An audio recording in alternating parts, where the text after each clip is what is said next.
Okay, everyone, we're very close to getting started, so looks like there's plenty of seats. Are you ready? Oh, okay. Okay, so I'd like to introduce Ignorance and Peace Narratives in Cyberspace. The speaker today is Angela Crow, and after this, we'll have 5 or 10 minutes for questions. Please give her a round of applause. Thank you.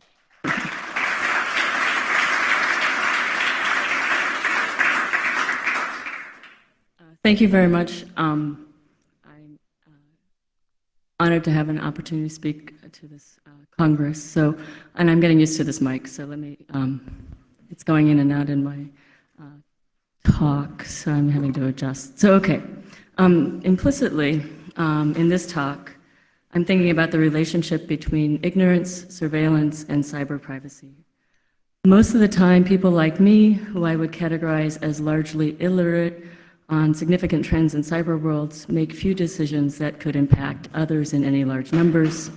Thus, I have lived long with the reality that I and others like me remain only at the edges of cyber awareness and at the mercy of others' wisdom, their literacy. This positioning has felt feasible because I have chosen to focus on other areas for literacy acquisition. However, my roles are changing, and at the same time, I'm increasingly concerned about the ways in which local information technology strategies at our university participate with larger national globalized data collection strategies, which seems to occur without extensive oversight or regulatory framings. For this talk, I'm going to look at a specific example of the administrative decisions about the assessment of students' writing at my university. I want to spend time looking at 3 interrelated directions. First, by spending the bulk of this time discussing shifts in university and industry relations to data and the impact on administrative tasks, such as organizing a pretty large assessment framework. And second, by discussing that specific problem in terms of the larger issues of assessment being influenced by philanthropists like Bill Gates and drawing on internet savvy and algorithmic savvy companies whose strategies for surveillance may have long futures and worrisome and troubling implications. And third, if there's time, I want to discuss the challenges of my current ignorant and illiterate position and possibly some ways of employing resources in the midst of shifting challenges to privacy concerns. I'm looking specifically for the purposes of this talk at policy decisions that we're in the midst of formulating regarding the assessment of students' writing, which takes place in a 2-course sequence, a pair of courses that students take in their first year at our university, a sort of core requirement that is typical at many universities across the states. So, as you know too well, privacy concerns are increasingly complicated to articulate and protect. While regulations exist in the United States to protect the privacy of students once they are at a university, these regulations are often behind technological changes and capabilities.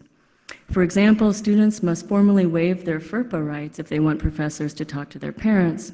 But of course, privacy concerns are much more complicated now, and at times, referring to FERPA feels rather inadequate. And FERPA is the government regulations on privacy for students. I think that's particularly inadequate in terms of shifting possibilities for data. Privacy, in terms of internet considerations, has long been on the horizon for people in my discipline because we have wanted to know how to work with students in public venues and have needed to know how to advise students so that their identities can remain somewhat inaccessible should they choose to participate in public venues in which we might assign writing. Many of us have taught this type of course writing sequence with internet tools for many years, which include discussion boards, listservs and blogs, wikis, forums, social network venues, and at this point, video possibilities. Given the public nature of much of what students do, given the ways in which many of us in our discipline have participated in what David Lyons might term the training of docile bodies for current possibilities for surveillance, his specific words are, the more stringent and rigorous the panoptic regime, the more it generates active resistance, whereas the more soft and subtle the panoptic strategies, the more it produces the desired docile body. I think we want to believe that benefits might well outweigh the risks associated with such moves, but it's probably also accurate to say that we have been seduced to embrace the soft and subtle panoptic strategies. While I have in the past come to some sort of position with regards to this seduction that I can live with. I think I'm more concerned than I have been at any point thus far in terms of what I think we should be saying about the extended rhetorical situation in which students compose. In part, I think three factors contribute to my growing disease. First, the increasing interest in assessment at a local and national level. Second, the always increasing use of social networking technologies and platforms and data capabilities, together with the third concern, which is I think the biggest issue for me, which is that our information technology services at our institution are moving away from local resourcing and towards corporate and globalized resources. From my perspective, looking at university decisions over the past 5 years, the people who manage information technology services at our university have chosen ways of managing data that rely increasingly on external companies because those companies have far greater resources for security protection, while locally I don't have someone marking this connection. National articles suggest this reasoning behind these migrations. It seems that one of the benefits of a move away from providing services and choosing companies that can provide these services is that these companies then hold the liability for breaches in security. If someone gains access to student data, for example, the university's liability is differently articulated. But this set of migrations comes with a rather interesting set of trade-offs, both at a financial level and at a data management level. For example, 3 years ago, the university moved to Google Apps for students, so the students now use an educational version of Gmail, Google Docs, Google Sites, which allowed the university to shift away from students having relatively easy access to the university servers, thus reducing, to some degree, the amount of time the university spent navigating security issues. I don't know that I need to say any more about these kinds of examples of data management outsourced to Google. I'm speaking to people who know far more about Google's capabilities than I know. But even as a not-so-literate participant, I understand that the move to Google, despite the ways in which privacy of data may be addressed in terms of FERPA concerns, remains nonetheless a complicated example of an exchange in current privacy definitions. Who has access to students' data, in what ways, with what privacy hazards remains a question, and what kinds of access we have to that same student data becomes a specific concern for me as we try to understand the best ways to gather and analyze a large amount of writing from students who enroll in our composition writing courses, a mandatory course in their first-year curriculum at our university. The same course is a mandatory course across universities in the United States, and we struggle as a discipline to figure out how to best assess students' writing in these larger venues. I want to pause here only long enough to say that in the next section, I want to talk about the increasing pressures to assess students' progress at a national level. We are in the midst of a race towards assessment, with many companies understanding the financial value of being able to prove that they can offer the best resources to validate students' work, aka a company like turnitin.com, which validates whether or not a student has plagiarized writing. To assess students' entry-level, these same companies try to assess students' entry-level preparation, to assess the quality of written work that a student completes, and as two of my colleagues have repeatedly pointed out, this rise in the assessment industry has not seen a corresponding rise in regulatory agencies that might set and enforce viable policies. What's more, in the midst of budget cuts and extreme financial challenges, we are asked to prove the worthiness of our first-year writing courses using data that would most easily be gathered at this point by drawing on data cloud resources from the internet, at least for some portion of that required labor. In other words, in the midst of an extraordinary budget crisis and with increased pressures to prove the validity of our courses, we find ourselves trying to create viable options that reduce the enormity of the task before us. And because companies have understood the pressures and expectations, they have created the resources we might need. Nonetheless, we find ourselves worrying over the potential threats of looking into data cloud options in this midst of our ignorance about how data will be used by these various corporations. I nonetheless need to make viable and often hasty decisions about which resources to try. And I should add that the stakes are high in a variety of regards, not only in terms of student privacy, but also in terms of disciplinary identity concerns and in terms of local faculty concerns. The assessment trend within our discipline and others is towards gathering portfolios of students' work in online venues over the course of their undergraduate careers, and universities often select portfolio services offered by companies who also facilitate the assessment process. Who pays for this resource? Inevitably, at our institution, I think students will pay. Whether students pay the service explicitly in a composition course, or they pay implicitly because the university negotiates a contract with a service like Chalk and Wire. At a school like ours, it might pay for this kind of resource with fees collected from students' technology funds. This troubles me, to say the least. So the desire is to somehow come up with an alternative, but then I run into security issues and concerns, and an IT department that is hesitant to increase its security risks. So when we look at the data cloud options that might facilitate our assessment process for a program like ours, and we're looking at trying to assess 3,000 students writing each year, we come up against the privacy and surveillance challenges that I would like to explore, particularly from the angle of someone who doesn't quite know what these companies are capable of doing. My rhetoric always when I talk about assessment requirements that we face is to argue that whatever assessment we create needs to help us learn more about our programs so that we can facilitate the jobs of teachers and thereby the learning for students. But increasingly, I think the assessment process will be determined by forces and people who have different takes on the assessment than I think we want to take in our discipline. And as we make these decisions, I want to keep in mind 3 small examples. The first one involves a nun study that was done involving some from the University of Kentucky. They had a group of nuns who agreed to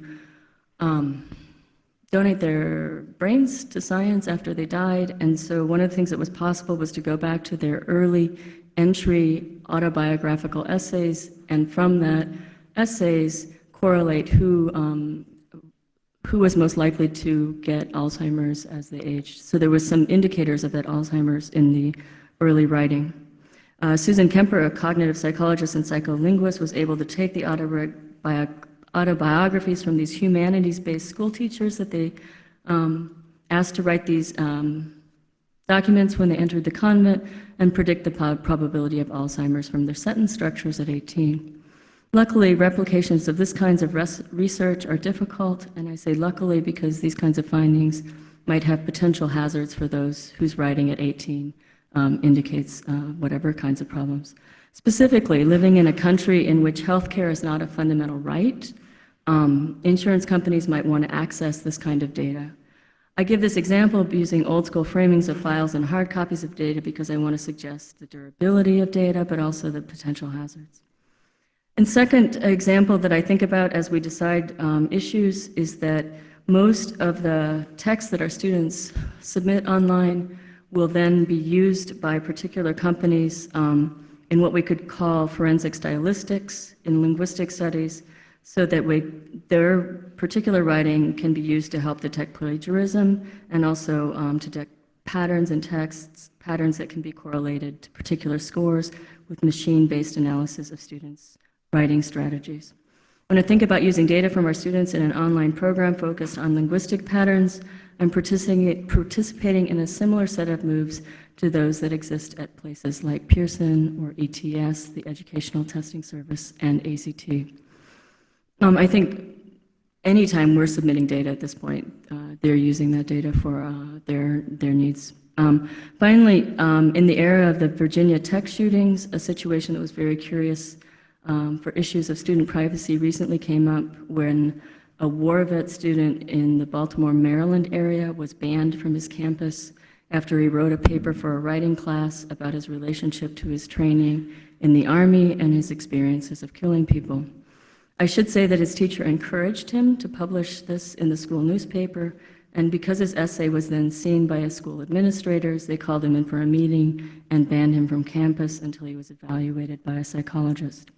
Hope Davis, a college spokeswoman, said, "The violent and inflammatory content of Mr. Whittington's article raised some red flags we felt we needed to address in this post-Virginia Tech era. We have an obligation to maintain a safe and comfortable learning environment for the diverse population of nearly 74,000 students that we serve. Students write all kinds of things in first-year writing classes at university, and I think we should be very careful about who has access to being able to do strings of data from that and pulling out particular students that they determine are dangerous.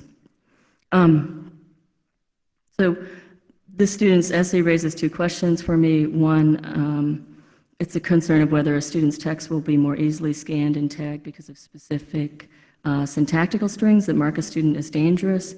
But it's also true that the student's essay and others from the student school becomes a marker within a data bank of the level of development and complexity of students writing at that institution. And that's interesting for issues of university rankings, particularly when organizations outside universities are helping to shape assessment concerns. Depending on program framings, depending on limitations to data collections, whose data will be seen as adequately robust remains to be seen. I think about our own data collection decisions and how data may or may not offer a valid snapshot of what might be happening in any of our classes. We are charged with creating an assessment plan for a first-year writing program, a program that teaches about 3,000 students a semester, and we work with those students for 2 semesters. So those 3,000 students create about 24,000 documents over the course of those 2 semesters. Faced with the challenges of somehow adequately gathering a snapshot of that labor, and I start to have a sense of why data clouds become interesting to me, because obviously we can choose to get at that data much more quickly and much more efficiently based on programs that are out there.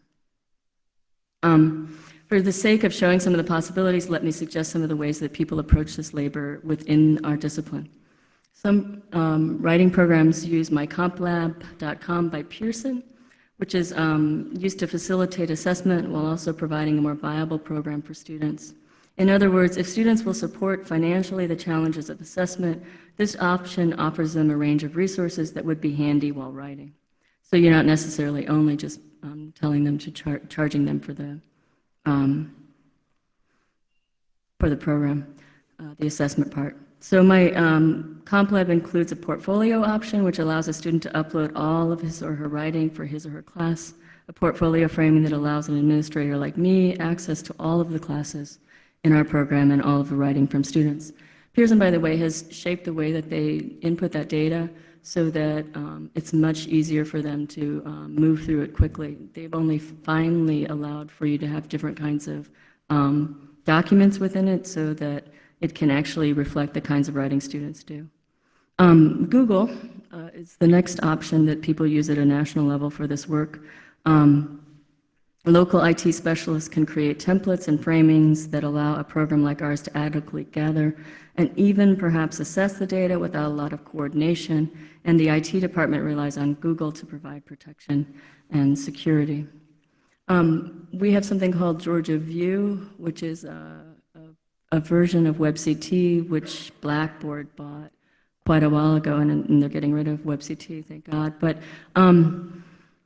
like myComplab, students and teachers can upload documents. The problem comes in this one in extracting the files, creating the databases, and organizing the logistics of reading the files, entering data, and compiling scores. There are several of these professional companies, Chalk and Wire, TaskScream, and LiveText. And I've been trying to see who they might be related to in larger framings. So Pearson is a pretty strong, large company, and so they may actually be subsidiaries or about to be subsidiaries of that kind of company. So Chalk and Wire is a program developed by the Communications Research Center in Ottawa, which facilitates not only the uploading of portfolios, but the reading of the text by the faculty and the data analysis. What's very interesting about all of these programs is that they're not subject to any government regulation that I can tell. So it's a really a curious industry. So, and then there's a variety of DIY options, do-it-yourself options. Those, of course, come with the risks that we face.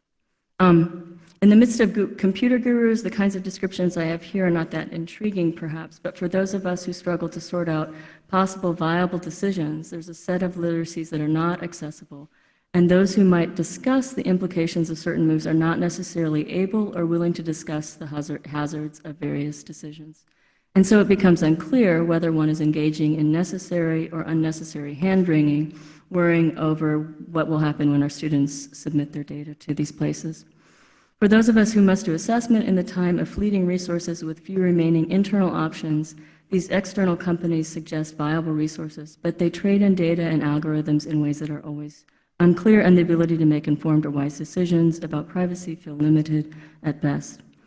That said, I think there are relatively simple solutions to this set of concerns that involve gathering a network of scholars through online networking scaffolds who are in field and who can provide our own ranking and rating system for each of these companies based on our own criteria for assessing their policies, their relations to philanthropists, to think tanks, and to politicians. We need, in other words, to access data cloud options and provide data as a collective that may help us to communicate with these corporations. It's very clear that we're very separated out in doing this work across the nation, and yet this work would be much better put together if we did collaborate in some way. I want to talk just a quick minute about assessment and philanthropy and the sort of larger scale issues that I see pushing this assessment in its current climate. I would be less inclined to join forces to figure out ways to articulate the implications of various resources if there weren't also this rising and troubling interest in assessment that I would argue is driven by influential philanthropists.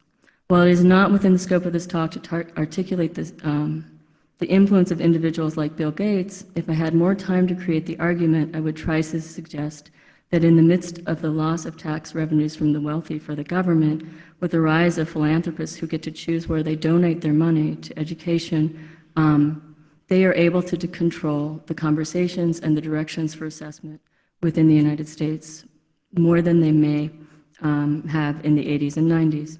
You can see debates over these kinds of values and who should win in exchanges between Bill Gates and Diane Ravitch.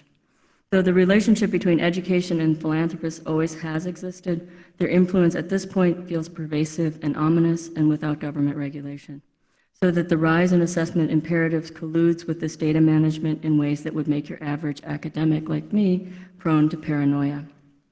You can see the scope of this influence in companies who are working to participate in significant assessment services. You can take Pearson, for example. In 2003, they acquired Edexcel, a company that provided testing in England and in 85 other countries. Recently, they've been involved in submitting a bid to provide testing for the PISA assessment, and they have developed technologies that automate the assessment of writing and speaking, a curious move for the likes of people like me. The future prospects for Pearson are extensive, and what is interesting to me is to see the strategic gathering of data that can later be used in ways that are not seen at the time. So when a teacher is required to use my comp lab because a writing program decides it's a valuable tool for assessment and also for students trying to sort out the challenges of writing, and students submit extensive numbers of written documents as part of a portfolio, Pearson gathers data that later can be used to create additional resources for university writing programs, in assessing viable entry points for students, or in providing resources similar to turnitin.com. These are incredibly powerful companies at this point who make a good dollar off of students. So I've mentioned this concern several times in this talk, but I want to say it again. What is perhaps most troubling is that places like Pearson develop tests without regulatory oversight. People invited to participate in their conversations about the assessments are strategic, but not necessarily representative of a disciplined sense of what should be assessed. With this example of Pearson and the example of Bill Gates, while this example does not explicitly address surveillance, at this point I think I've established enough of a suggestion of the ways in which a student and faculty data might be mined. I think it's not a leap to suggest that at this point, various intriguing trails of data are available for those interested in surveillance. And if I had more time, I would slow down here and explain the very large concerns that I have between histories and traditions of surveillance and the move to a larger assessment agenda. However, I'd like to close by suggesting just one viable strategy for addressing my own ignorance and illiteracy. Peggy O'Neill and Linda Edner Kastner argue that the following about the need to participate in the assessment discussions happening in a variety of venues. These assessment discussions affect everything about our courses and programs, who is admitted to them, how they are taught, how students, courses, and instructors are evaluated, what counts as valuable in them, in essence, everything that motivates writing instructors to do their work. I would add to O'Neill and Adler-Kastner's argument and suggest that we should not only try to sort out strategies for participating in existing discussions that often occur far outside the range of writing experts, but we should start to develop criteria by which we judge programs that facilitate our assessment practices. We should routinely investigate these companies and be aware of the consequences for programs of faculty participation with these corporations. And we should publish our results, regardless of our alliances with different corporations. At this point, writing faculty are often targeted by these corporations, and you become a Pearson person or a Bedford person. So, while each department's decisions about assessment are minuscule in the large picture, they contribute significantly to the amalgamation of data. We should be taking a more active, collective approach by setting the guidelines and responsibilities. I should conclude by saying that there are some very interesting faculty and fields who have been doing this work for a long time, but in the main, people like me continue to make decisions about assessment without an adequate network in which discussions about viable options can be heard. Thank you.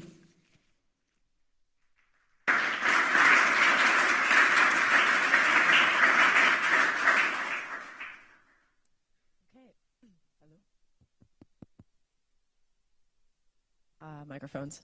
Okay, well, thank you for that. That was really fascinating. Does anyone have any questions for her? Okay, I'm gonna come bring the mic to you.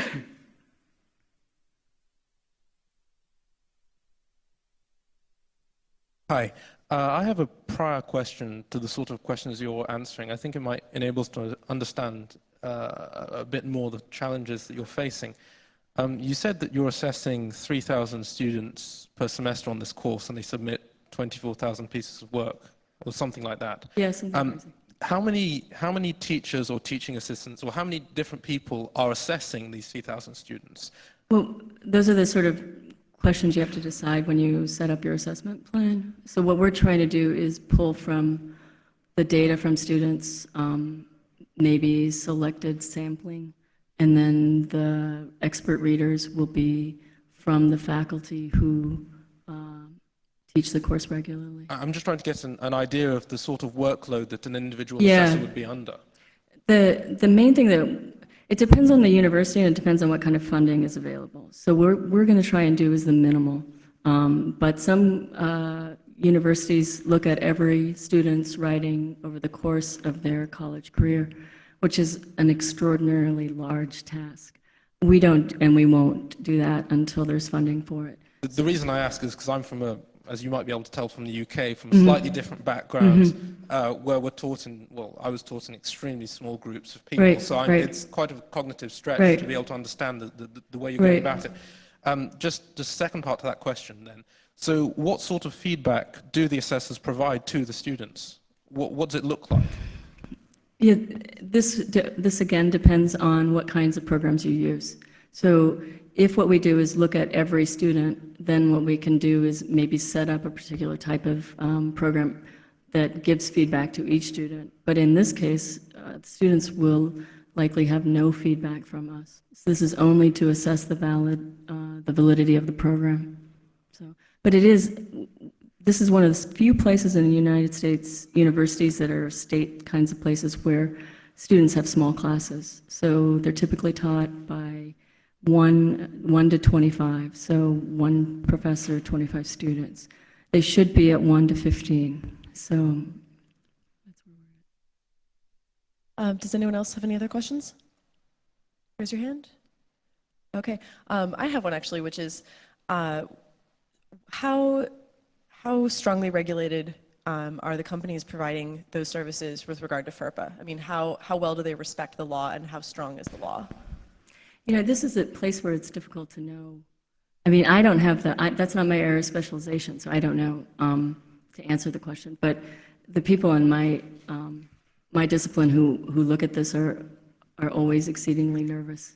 So in part, the data management, it's very clear that Gmail, for example, and Google Docs and Google Apps are mined by Google. It's also true that when they were through the university's systems, they were mined as well. So, I mean, who has access to that data and what kind of length there is to that data is where I get interested. Thank you. Okay, yeah, can we give